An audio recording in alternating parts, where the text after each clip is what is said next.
சென்னை கண்ணகி நகர் மாநகராட்சி அலுவலகத்தில் நாட்டுப்படி வீசப்பட்ட சம்பவத்தில் அலுவலக ஊழியர்கள் மாமூல் தராததால் நாட்டுப்படி வீசியதாக கூறப்படும் ரவுடிகள் இருவரை போலீசார் தேடி வருகின்றனர். விவரங்களுடன் செய்தியாளர் கதிரவன் இணைப்பிருக்கிறார். வணக்கம் கதிரவன், விவரங்கள். சென்னை கண்ணகி நகர் மாநகராட்சி அலுவலகத்தில் நேற்று மாலை மர்ம நபர்கள் சிலர் நாட்டு வெடிகளை வீசிவிட்டு தப்பி சென்றார்கள்.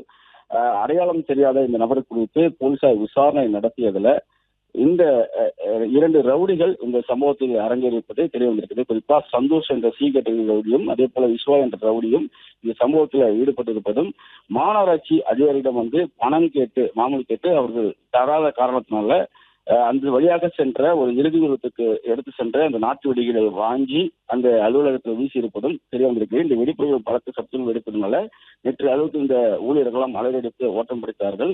இந்த ரவுடிகள் இந்த சம்பவத்தை அரங்கேற்றி விட்டு சிவன் கோயில் வழியாக சென்ற போது பிரவீன் என்ற ஒரு ரவுடியையும் வெட்டி அவரும் படுகாயங்களோடு ராயப்பேட்டை அரசு மருத்துவமனையில் சிகிச்சை பெற்று வருகிறார்.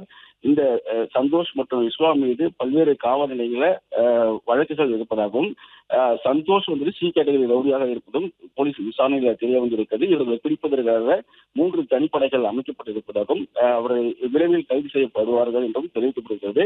நேற்று இந்த மாநகராட்சி அலுவலகத்தில் வெடிப்பொருள் வீசியது யார் என்பது குறித்து விசாரணையில் மேற்பட்ட நிலையில தான் தற்போது இந்த சம்பவத்தில் ஈடுபட்டது சந்தோஷ் மற்றும் விஸ்வா என்ற 2 ரவுடிகள் இந்த சம்பவத்தில் ஈடுபட்டதும் அவர்களை பிடிப்பதற்கு தனிப்படைகள் அமைக்கப்பட்டிருப்பதாகவும் காவல்துறை தரப்பில் தெரிவிக்கப்பட்டிருக்கிறது. பிளே ஸ்டோர் மற்றும் ஆப் ஸ்டோரில் இருந்து பாலிமர் செயலியை QR கோடு மூலம் பதிவிறக்கம் செய்யுங்கள். செய்திகளை உடனுக்குடன் பெறுங்கள்.